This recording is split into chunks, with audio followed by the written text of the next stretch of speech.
자, 이번 시간은 거미집 모형으로 들어가도록 하겠습니다. 경기 변동은 딱 두 문제입니다, 여러분들.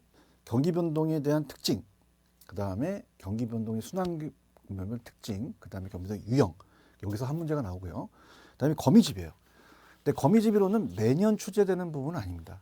제가 이제 오프라인에서 우습게 홀수달에 좀 많이 나왔다고 했는데 작년에 떴어요. 30일에. 그럼 우리는 짝수니까 안 된다? 그렇게 생각하지 못하죠. 왜냐면 출제원들 마음이기 때문에 낼 수도 있지만, 그렇지만 우리가 홀수년도만 냈기 때문에 좀 출제 빈도는 낮다라는 건데, 그래도 안심하면 안 됩니다. 가져가셔야 돼요. 들어가 볼게요. 자, 경기 변동에 대한 걸 바쳤고요. 거미집 모형이에요. 자, 거미집 모형은 전반적으로 이래요. 거미집 모형이라는 것은 에치케라는 학자가 얘기를 했는데 농산물에 이제 적용합니다. 자, 그러면 옥수수를 얘기했지만 우리나라 이제 마늘이라고 생각해 보세요. 자, 마늘이라는 자체가 수급에 대한 걸 얘기를 했어요. 근데 수급에 대한 걸 이제 수요와 공급의 시간차를 얘기했기 때문에 그게 부동산학의 접목이 된다는 거죠. 그래서 거미집이론이라는 게 이제 부동산학에 들어가게 되는데요. 자, 의의 중요하고 이제 가정을 봐야 보는 거죠. 근데 보통 예전에는 의의하고 가정을 냈는데요. 자, 지금 이제 최근의 경향을 본다면 한 5년, 한 3, 4년 동안은 계속적으로 거미집 모형을 내고 있어요. 그래서 여기가 이제 탄력성이라는 게 나옵니다.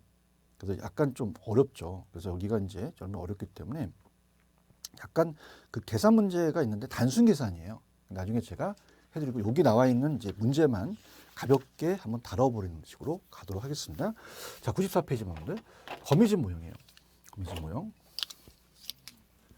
거미집 모형으로 가겠습니다. 자, 거미집 모형은 아까도 말씀드렸지만은 홀수년도에 출제가 됐다. 우리는 짝수니까 뭐 나올 가능성은 좀 낮지만 그래도 우리가 모릅니다. 그래서 가져가셔야 되는데, 에치켈이라는 학자가 얘기를 했어요. 자, 에치켈은 자, 미국의 농업 경제학자였습니다. 1900년도. 그래서 옥수수를 보면서 옥수수에 대한 가격 파동을 얘기합니다. 파동이라는 것은 가격이요, 폭등과 폭락을 했다는 거죠. 굉장히 불안전해요. 그래서 우리나라는 옥수수 말고 그냥 마늘이라고 한번 생각해 볼게요. 그럼 이게 경제학자다 보니까 수요 공급을 본 거죠. 수요 공급, 시차를 본 거예요. 그러면 마늘을 사는 수요자들은 가격을 보고 즉각 사요. 가격 맞으면 사고 안 맞으면 안 사게 되겠죠. 그래서 우리가 즉각 발생합니다. 가격에 대한 굉장히 탄력적이에요. 탄력적이기 때문에 시차가 존재하진 않습니다. 근데 공급은요, 마늘 심은 농부가 마늘 가격이 올라갔다고 바로 심지 못하죠. 내년에 내서 팔아요. 그랬더니 다 마늘 다 심었어요, 온통. 그럼 마늘이 쏟아 나오니까 가격이 떨어지겠죠. 자, 그러면서 공급은 시차가 있습니다. 그래서 얘는 즉각적으로 발생되는 게 아니라 일정한 기간 후에 나타난다는 거죠. 그래서 굉장히 비탄력적이에요. 공급이 잘 안 돼서 그렇다는 거죠. 이렇게 해서 우리가 체크하시면 돼요. 자, 그럼 체계 한번 볼까요? 자, 의의 갑니다. 수요는 가격 변동 시 즉각적으로 적용되죠. 근데 공급은 시차를 두기 때문에 그래요. 자, 그럼 부동산도 어떻게 됩니까? 시차를 고려하기 때문에 균형의 변동이 동태적으로 분성한 거다, 이렇게 돼 있죠. 그래서 이 농산물에 적용되는 게 우리 부동산에도 접목이 되더라. 자, 이 농산물이 우리 건설업에도 적용이 된다는 겁니다. 우리 부동산도 착공성까지 시간이 오래 걸리잖아요. 시차가 있다는 얘기예요. 자, 그래서 동태적이라는 단어가 한번 나왔었는데요. 자, 그럼 미리 가볼까요? 우리가 오른쪽에 수렴형, 발산형, 순환형이라는 게 있죠. 자, 그렇다면은 우리가 탄력성을 배우셨어요. 수요의 탄력성이 공급의 탄력성보다 큽니다. 자, 그러면은 지금 시장이 불안전하기 때문에 자, 공급자가 주도하게 되면 더 불안전으로 가요. 그럼 수요자가 탄력적인 게 더 유리하겠죠. 그래서 이게 안정적 조건입니다. 안정형. 안정형이기 때문에 수렴해요. 그럼 가격과 양이 있으면은, 자, 지금 공급과 수요가 있다면은 균형을 이루겠죠. 자, 이 상태에서 가격과 양이 있으면은, 자, 만약에 그냥 원을 빼고, 자, 마늘이 100원이라면 균형에서는 시장이 잘 돌아가기 때문에 불안전하지 않죠. 그런데 자, 우리가 거미집이라는 것은 수요가 증가된 상태에서 단계는 공급이 안 돼 버리잖아요. 그럼 가격이 올라가 버려요. 200원으로. 그럼 공급자들이 공급을 또 우리가 하겠죠. 근데 또 막상 나중에 나오면 초과공급이 돼서 다시 가격이 떨어집니다. 그러면 또 공급을 안 하겠죠. 그러면 또 초과 수요가 발생해서 가격도 올라서 이렇게 반복을 해요. 자, 그렇게 해서 이렇게 된다는 것을 우리가 동태적이라고 하거든요. 정태가 아니라 동태적이라는 것은, 자, 서울에서 부산 갔다 그냥 끝나는 게 아니라 부산을 가게 되면 이 과정들을 설명한다는 거죠. 그래서 어떤 정지된 게 아니라 동태적인 분석을 한다. 이렇게 해서 우리가 보시면 되고요. 자, 가정으로 가겠습니다. 오른쪽. 주로 농산물이죠. 공급량이 시차를 두고 반응하는 것이기 때문에 현실적으로 가격이 변동하면 수요는 즉각 반응하지만 공급만 일정한 생산 기간이 경과해야 변동한다. 자, 그러면 가격 변화에 따른 공급량의 적은 다소 시차가 있어요. 농산물처럼. 그래서 우리가 이런 것들 때문에 우리 부동산에도 접목이 된다는 겁니다. 자, 즉 공급자는요. 전기가 이제 작년이죠. 시장에 성립할 가격을 기준으로 금기의 생산량을 결정한다. 금기에 생산된 수량은 모두 금기 시장에 판매된다는 걸 전제 조건으로 가죠. 자, 그래서 우리가 어떻습니까? 이런 거예요. 이 갑돌이가 마늘 심으면 녹는데, 자, 미래를 예측 못해요. 미래를 예측한다면 거미집이 안 생기겠죠. 그래서 가격이 오른 거 보고 계속 오를 거라고 생각을 한 거죠. 근데 마늘을 심는데 그 다음 해에 우리가 물량을 내놨어요. 그랬더니 다 초공급이 되니까 가격이 떨어지게 된 거죠. 그래서 예측을 못해서 항상 작년에 시장에 성립할 가격을 기준으로 해서 지금 금기의 생산량을 결정한다는 얘기죠.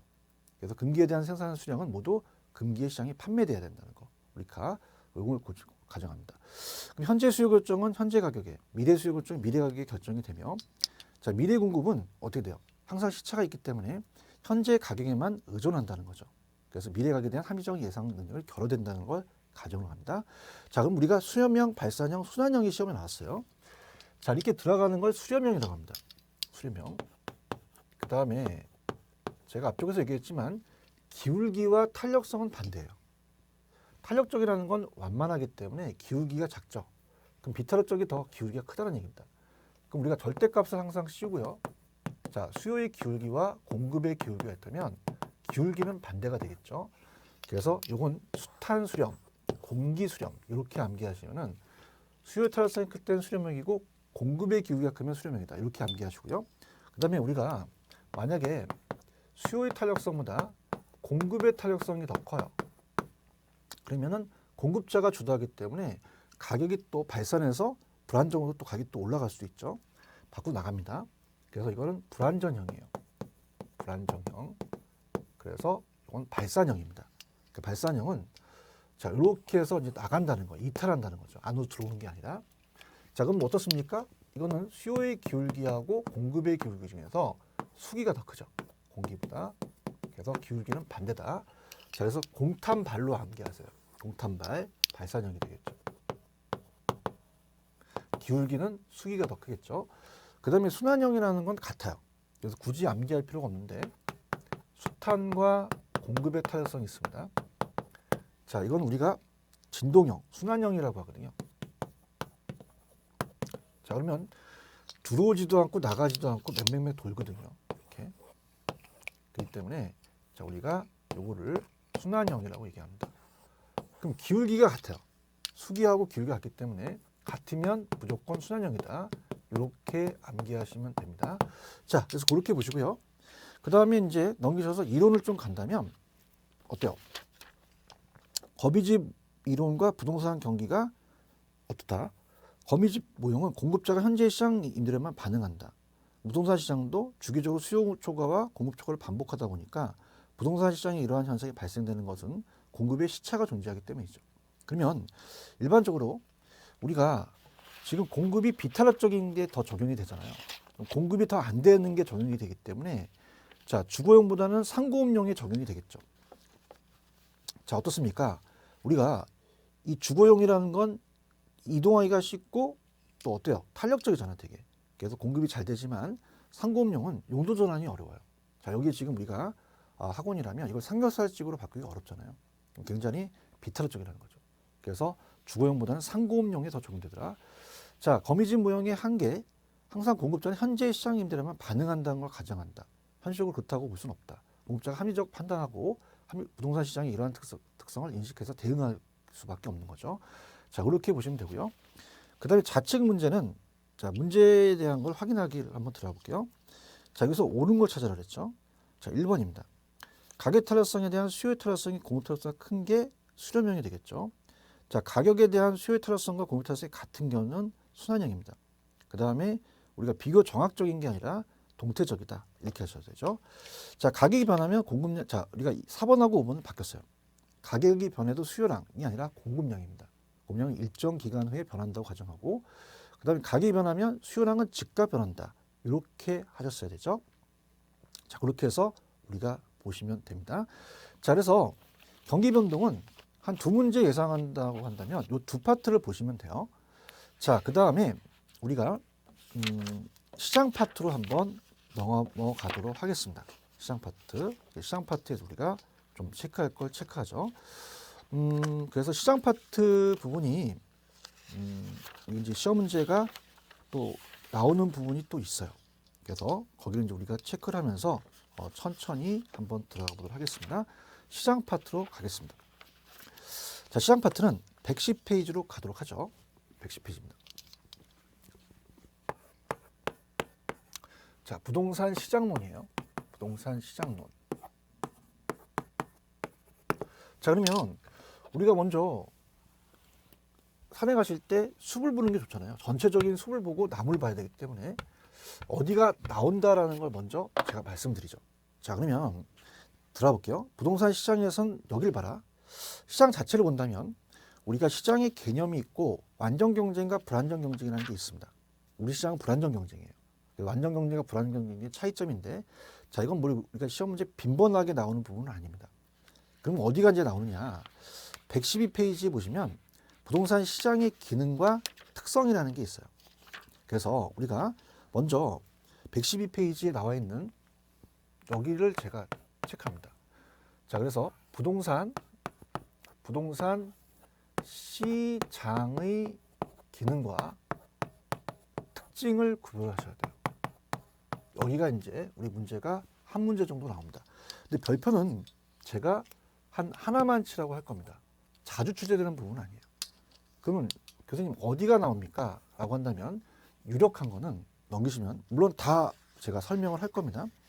유력한 거는 넘기시면은 어디가 출제 빈도가 높냐? 주택시장에서도 여가 과정이에요. 117페이지. 그래서 117페이지 가시면 주택시장의 여가 과정입니다. 여기가 유력해요. 주택시장의 여가 과정. 자, 여기는 별표 3개짜리입니다. 거의 매년 출제될 가능성이 높아요. 여기 위주로 제가 공부를 할게요.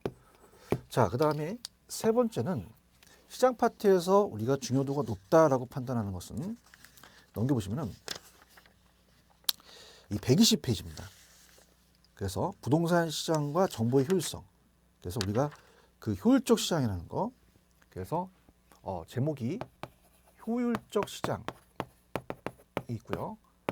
그 다음에 할당 효율적 시장이 있습니다. 할당 효율적 시장. 여기가 유력해요. 만약에 이론상으로 물어본다면 얘의 이론을 물어보고 계산 문제가 나온다면 계산은 정보의 가치라는 걸 물어봐요. 정보의 가치. 자, 이 정보 가치도 제가 이제 약간 그 편법이 있어요. 그래서 계산에 대해서 계산기를 또 사용하는 방법, 이걸 또 팁을 드릴 거예요. 그래서 여기 위주로 좀 가져가세요. 그래서 제가 봤을 때는 시험 문제 본다면 이 두 파트에서 나올 가능성이 높다라고 좀 봅니다. 자, 그러면 우리가 한번 들어가 보도록 하죠. 자, 먼저 기능과 특징을 알려면 부동산 시장은 어떤 특징이 있느냐? 불완전한 시장이에요. 그렇다면은 넘기셔서 핵심 포인트를 잡아볼게요. 갑니다. 우리 시장은 110페이지에 나와 있는 얘기는 그렇게 중요하지 않습니다. 그냥 우리가 시장이라는 건 수요와 공급이 만나서 가격과 양이 결정되는 거다. 그렇게만 보시면 되고요. 오른쪽에 보시면 완전 경쟁 시장의 성립 조건이라는 게 굉장히 중요해요. 자, 그래서 자, 여기를 제가 쭉 설명을 해서 우리 시장이 불완전한데 그거에 대해서 우리가 얘기를 해볼게요. 자, 갑니다. 우리 시장은 불완전합니다, 여러분들. 불완전하기 때문에 불완전 경쟁 시장이라고 보셔야 돼요. 그러면 완전 경쟁과 불완전 경쟁의 차이점을 보죠. 완전 경쟁 시장은 현실이 아니라 이론 시장입니다. 완벽한 시장은 없어요. 자, 그래서 이 완전 경쟁 시장이라는 자체가 111페이지 성립 조건이 있는데요. 완전 경쟁은 완전한 경쟁을 이론적으로 완벽한 시장은 이론 쪽입니다. 그래서 우리가 완전한 경쟁 시장은 이론으로 기준을 잡아요. 그럼 대부분 시장은 다 현실은 다 불완전하거든요. 불완전 시장. 그래서 불완전 경쟁 시장이 우리 시장이죠. 경쟁 시장. 그럼 부동산 시장은 교수님 어디로 분류해야 됩니까? 불완전 경쟁 시장으로 분류를 해야 됩니다. 그 완전 경쟁 시장의 4가지 성립 조건을 다 만족을 못한다는 거죠. 그래서 완전한 우리 시장이라고 봐야 돼요. 그래서 우리가 독점은 기업이 하나, 과점은 한 2-3개, 독점적 경쟁 시장이 그 외 모든 시장인데 독점인과 가점이 들어가면 다 불완전으로 보셔야 됩니다. 자, 그러면 여기서 하나씩 그 시장 4가지에 대한 조건을 다 말씀드려 볼게요. 완전 경쟁은 자, 4가지 조건을 다 만족하지 못해요. 다 틀립니다, 여러분들. 완전 경쟁은 이 칠판 주기가 완전 경쟁이라면 물건을 파는 사람과 수요자와 공급자가 굉장히 다수예요. 그러다 보니까 가격을 순응합니다. 가격의 순응자가 되는 거죠. 그래서 칠판 주기가 1,000원이라면 그 가격을 다 그렇게 받아들일 수밖에 없어요. 뭐 수용자라고 할 수도 있고 순응자. 자, 그래서 우리가 수요자 공급자가 굉장히 많다는 거죠. 근데 부동산은요, 소수입니다. 요게 나옵니다. 소수의 수요자와 공급자로 이루어지겠죠. 그래서 부동산은 고가성이 있어요. 비싸. 그럼 유효수가 제한돼 있죠. 시장 진입이 어렵습니다. 자, 공급자는 땅이 한정돼 있기 때문에 공급 물량이 적죠. 그러다 보니까 이 공급자가 숫자가 적어서 한 명 한 명의 시장에 힘이 있다는 거죠. 그래서 가격을 또 설정할 수 있는 가격 결정자가 될 수 있습니다. 부르는 게 값이죠. 가격 결정자. 이렇게 해서 여러분들이 보시면 되고요. 자, 그 다음에 상품이 완전 경쟁은 일물일가. 동일한 물건에는 동일한 가격이 형성되겠죠. 그래서 동질성을 갖고 있어요. 동질성을 갖고 있는데 우리 앞쪽에서 부동산은 개별성이라는 걸 배우셨잖아요. 그래서 우리는 비동질성을 띄웁니다. 그다음에 완전 경쟁은 언제든지 시장의 장벽에 있느냐 없느냐인데 우리가 시장에 언제든지 진입과 퇴거라고 우리가 시험에 나오거든요. 자, 다수다 보니까 언제든지 얘네들이 시장에 진입, 들어가거나 퇴거, 나갈 수 있어요. 굉장히 자유롭죠. 근데 부동산은요, 자, 유효수가 제한돼 있어요. 비싸니까. 그 무주택 서민들이 시장 진입을 어렵게 하죠. 그래서 우리는 시장에 진입하고 탈퇴하는 게 어려워. 그리고 공급이 제대로 안 일어나니까 단기적으로 시장에서 수요 공급이 조절이 어렵죠. 가격이 또 왜곡된다. 이렇게 보시고요. 또 완전 경쟁은 말 그대로 완전한 경쟁이기 때문에 이 칠판 주기가 1,000원이라는 걸 다 알고 있죠. 그래서 완전한 정보를 갖고 있고요. 자, 우리 시장은 불완전한 정보를 갖고 있다. 이렇게 보시면 됩니다. 불완전한 정보. 자, 그래서 우리 시장이 불완전하기 때문에 부동산 시장의 특징이라는 게 생긴다는 겁니다. 자, 그래서 완전 경쟁은 시장 참여 수가 다수지만 우리가 소수다. 완전 경쟁은 동질하지만 우린 비동질. 완전 경쟁은 언제든지 시장 장벽에 어떻습니까? 진입 탈퇴가 자유로운데 우린 어렵다. 완전 경쟁은 완전한 정보지만 우린 불완전한 정보다. 이렇게 보시기 바랍니다. 자, 그러면 넘기셔서 이 부동산 시장의 개념은 그냥 참고만 하시기 바랍니다. 참고. 그래서 여기는 거의 시험지 안 나와. 그래서 보시게 되면은 양가로 2번에 부동산 시장은 지리적 공간을 수반하기 때문에 우리가 어떻습니까? 부동산 위치가 고정되어 있기 때문에 구체적인 지리적 공간이라고 하는 학자들도 있고요. 그 다음에 어때요? 그럼 지리적 구역으로 나열되어 있죠. 또 어떤 학자들은 하나의 부동산은 자본시장이다.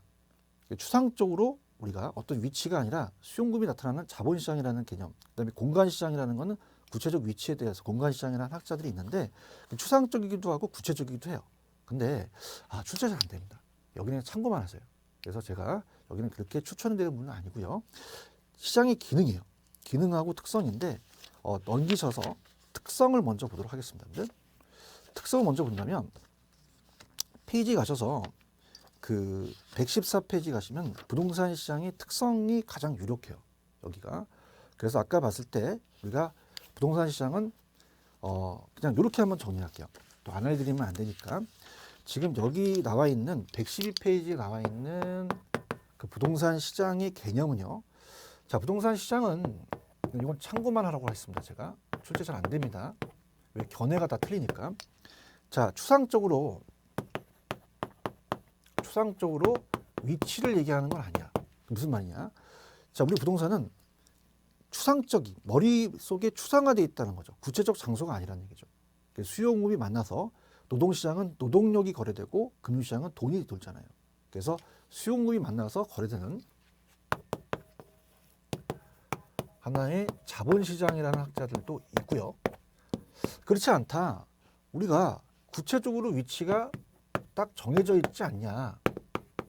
그렇다면은 자, 지리적 구역으로 유사한 부동산끼리 유사한 가격이 형성되지 않니? 지리적 공간에 대한 걸 얘기하지 않니? 그래서 우리가 지리적 구역이라는 표현을 써요. 그럼 지리적 구역이라는 것은 자본시장보다는 하나의 공간시장이다. 이렇게 얘기를 하는 거죠. 그래서 학자들의 견해에 따라서 추상적이기도 하고 구체적이기도 하다. 자, 이렇게 해서 그냥 참고적으로 보시기 바랍니다. 자, 그러면 아까 제가 얘기했죠. 부동산 시장의 특징을 보시라고 했어요. 여기가 유력합니다. 그래서 기능보다는 특징 위주로 좀 가져가세요. 물론 두 가지 비교를 할 겁니다. 그래서 114페이지 가시면은 부동산 시장의 특성이라는 게 있죠. 자, 볼까요? 부동산 시장의 특성. 부동산 시장의 특성이라는 것은 우리 시장이 불안전하기도 하고요. 여기 갖고 계시는 하나의 캐릭터예요. 자, 우리가 뭐냐면 부동산 시장이 독특한 캐릭터, 성격입니다. 특징. 여기 갖고 계시는 볼펜과 부동산이 다르다는 거죠. 자, 그렇다면 제가 이런 얘기 했어요.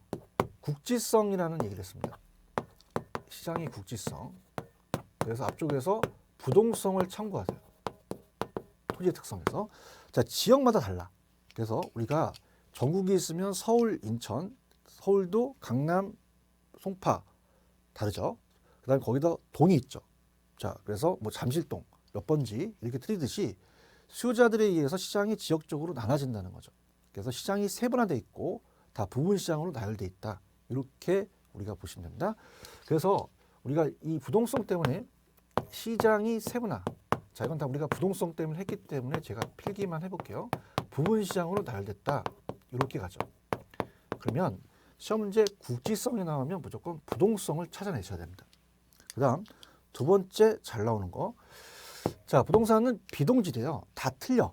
그죠? 자, 보세요. 만약에 물건이 동질성을 갖고 있다. 코카콜라 캔이 여기서 1,000원이다. 그럼 전국이 다 1,000원이잖아요.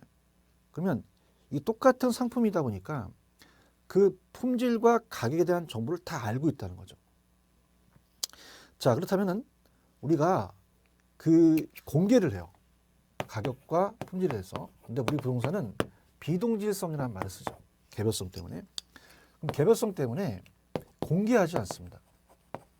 자, 우리가 막 금매로 10억짜리를 2억 샀다고 해서 막 알리진 않잖아요. 공개하지 않아요. 그러면 거래가 은밀하게 이루어져서 굉장히 사적인 거래가 많습니다. 그래서 정보 수집이 어렵고 정보 탐색 비용이 많이 들어가겠죠. 그 다음 비표준화되어 있어요. 비표준화성. 우리 개별성에서 부동산은 일물일가의 법칙이 정되지 않죠. 자, 동일한 물건엔 동일한 가격이 형성돼야 되는데 우리는 그렇지 못합니다. 그래서 표준화되어 있지 못해요. 부동산 상품이 개별성 때문에 일물일가의 법칙이 불성립하기 때문에 표준화되어 있지가 않다. 그 다음에 조직화되어 있지가 않아요. 비조직성. 그래서 어떻습니까? 이 상품이 자, 이 칠판 주개는 똑같다 보니까 우리가 본사에서 물건을 띄어다 팔 수 있죠. 근데 토지는 상품이 틀리기 때문에 본사에서 물건을 띄어다 팔 수가 없어요. 유통구조를 통해서 가격을 통제하기가 어렵죠. 상품이 다르니까. 그래서 집중 통제가 어렵죠. 그래서 비조직성이라는 말을 씁니다. 그럼 얘네들이 뭘 했냐, 출제원들이. 비공개성, 개별성 때문에 비표준화, 비공개, 비조직이라는 비가 꼭 들어가야 됩니다. 그래서 우리가 3B라고 암기를 하시고요. 그 다음에 잘 뜨는 거. 수급 조절의 곤란성이에요. 시험 문제. 세 번째는 수급 조절의 곤란성이 유력합니다. 자, 이게 무슨 말이냐. 특히 단기적으로 공급이 잘 안 돼서 가격이 왜곡될 수밖에 없다는 거죠. 장기적이 아니라 단기적이라는 거. 자, 어때요? 시장에서 수요 공급이 조절이 어렵다는 거는 단기적으로 공급이 잘 안 돼요. 그래서 공급하는 데는 여러 가지 시간이 많이 걸리기 때문에 수요만 늘어나면 가격이 올라갈 수밖에 없거든요. 단기적으로 가격이 왜곡된다. 자, 그 다음에 자, 그럼 우리가 핵심적인 거 여기까지가 가장 출제 빈도가 높고요. 다른 것들 한번 살펴보도록 하죠. 자, 그러면 시장의 국지성이 있습니다. 페이지 114, 1번은 자, 당연히 2번. 자, 우리가 어떻습니까? 하이 시장이 나타나고 부분 시장별로 시장이 불균형을 처리하더라. 이게 지금 부동성 때문에 그래요. 부동성. 자, 그 다음에 수급 조절의 곤란성. 자, 부동산 공급은 시간이 오래 걸려. 계획 수립, 부지 확보, 건축 등 완성되기까지 오래 걸리기 때문에 상황이 변한다고 해도 수요와 공급이 조절이 어렵단 말이에요. 특히 단기에 안 되겠죠. 단기적으로 가격 왜곡. 자, 시장이 비조직화되어 있습니다. 그래서 우리가 유통구조를 통해서 가격 통제하기가 어렵다. 집중 통제가 어렵고요. 비표준화되어 있죠. 개별성 때문에 일물일가가 안 되기 때문에 공개가 비공개입니다. 정보 수집이 어렵고 정보 탐색 비용이 많이 들어가죠. 비들어간다는 거 중요하시고요. 매매 기간의 장기성이에요. 네 번째는 매매 기간의 장기성이라는 것은 이 매자가 살매와 팔매자입니다. 살매와 팔매. 그럼 사는데 오래 걸린다는 것은 고가성 때문에 그래요. 구매 자금을 축적하는데 오래 걸리죠. 자, 파는 건 왜 그럴까요? 우리는 현금화 시키기가 어려워. 황금성이 낮아. 그래서 금매로 내기는 싸게 내놓죠. 그래서 단기적으로 제값을 못 받죠. 그래서 매매 기간이 길더라. 그래서 우리가 장기적으로 또 배려가 필요하죠. 매매가 성립하기 되기보다는. 자, 그래서 우리가 단기적 거래가 곤란하다. 자, 우리가 소수의 매도자 매수자를 했었잖아요. 그 다음에 뭐 고가기 때문에 자금의 유용성, 금융시장이 연계가 되려면 우리가 이자가 또 낮아야 원활하게 유통이 돼야 수요자 공급자가 많이 또 시장에 참여하겠죠. 법적 제한이 많습니다. 사회성 공공성이 높은 제하기 때문에 법적 제한이 많다. 이렇게 보시고요. 자, 그렇다면은 자, 여기까지만 하고 좀 쉬었다 가는데요. 기능을 좀 볼게요. 기능. 그래서 특성하고 기능이 좀 다릅니다. 기능. 그래서 이 기능이라는 자체가 우리가 이제 볼 텐데요. 자, 특성은 부동산이 염두에 갖고 계신 볼펜과 다른 캐릭터를 얘기하고요. 이 기능이라는 것은 지금 시장에서 부동산 시장도 그 시장의 역할을 해준다는 얘기입니다. 자, 그러면 가볼까요? 자, 여기를 지우고요. 특성하고 기능을 바꿔낸 적이 있었어요. 그래서 여기를 이제 주의하셔야 되는데 편법을 약간 쓸 겁니다. 그는 암기 기법이죠. 자, 여기는 부동산 시장의 기능입니다. 그 기능의 역할을 한다. 자, 그래서 자원 배분, 교환 기능, 가격 창조의 기능, 정보 제공, 양과 질의 조정이거든요. 자, 이 5가지가 나온다는 거죠. 그러면 제목 위주로 갈게요. 자원, 공간이나 자원 배분이라는 건 뭐냐면 우리가 가격을 통해서 부동산이라는 자원과 공간이 배분되죠. 시장에서 당연하죠. 그 다음에 교환 기능은 부동산과 현금을 교환할 수 있잖아요. 그 다음에 가격, 우리가 창조 기능이라고 하죠. 가격 창조 기능. 그래서 이 그래프는 참고만 하세요. 매도자는 처음에는 비싸게 팔려고 하기 때문에 가격을 내리라는 제안을 하고요. 매수자는 가격을 올리라고 해요. 그럼 상호작용에서 가격을 또 그 안에 있는 점에서 가격이 형성되더라. 이렇게 해서 중개업자가 조정에 의해서 가격이 형성되는 기능을 한다. 자, 그 다음에 정보 기능. 가격을 형성하기도 하죠. 형성 기능. 정보 기능 제공입니다. 정보 제공. 자, 정보 제공 받죠. 우리가 시장에 나가면 가격을 정보를 또 포함한 다양한 정보를 제공받아요. 그 다음에 양과 질의 조정이라는 것은 양과 질의 조정. 자, 농지가 택지로 바뀌면 질이 높아지죠. 그럼 건물도 올리니까 공간, 도시 성장이 될 수밖에 없고요.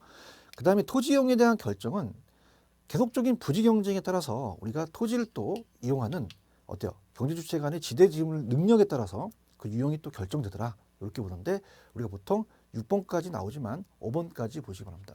자, 그러면 지금 가지고 계시는 볼펜하고 부동산이 다른 특징이라는 건 캐릭터예요. 볼펜은 움직이지만 얘는 움직이지 않기 때문에 국지성이라는 게 나오고요. 볼펜은 천원이라는 것이 동질하고 똑같이 매겨지니까 우리가 동질한데 우리는 비동질성 때문에 공개하지 않습니다. 비공개하죠.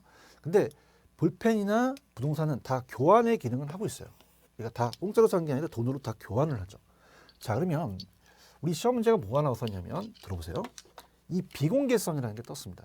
비공개성은 기능이 아니거든요. 그럼 어떻게 암기하시냐? 편법이거든요. 자, 만약에 김군과 정량이 있어요. 그래서 김군이 자, 배 끊기는 섬에 놀러 가자 그래요. 좀 은큼하시죠? 근데 이제 안 간다고 하겠죠, 정량은. 그래서 어떻습니까? 일단 아침에 가서 저녁에 오자 그랬어요. 근데 마지막 배가 있는데 가서 마지막 배가 원래는 5시인데 6시라고 속이고 5시 한 10분쯤 놀다 오니까 배가 나가고 있죠. 그럼 정량은 그 순간 울어야 되고 김군은 웃어야 되죠. 그래서 뭐 이걸 다르게 생각하지 마십시오. 그냥 암기 기법이기 때문에 조금 재밌게 만든 것이지 큰 의미는 없습니다. 자, 그래서 우리가 이 김군이 정량한테 하는 얘기가 있죠. 그래서 얘가 좀 혀가 짧아요. 교를 못해서 그냥 고를 못해서 교라고 하는데 자, 이걸 좀 고로 고치겠습니다. 그러면 자고가 정량 이렇게 암기하셔도 좋아요. 그럼 기능이죠. 그래서 자고가 비양하면 이상하잖아요. 그래서 비공개성은 특성이지 기능이 아니다. 이렇게 보시기 바랍니다. 자, 근데 여기는 별표가 하나짜리입니다. 그래서 중요한 거는 넘기셔서 115페이지 주택시장으로 갈게요. 주택시장이 출제기 빈도가 높아요. 그래서 여기가 어떻습니까? 출제 빈도가 높기 때문에 특히 주택시장에서는 제가 찍어드리는 게 주택시장의 여가 과정이거든요. 자, 요거는 잠시 쉬었다가 들어가도록 하겠습니다.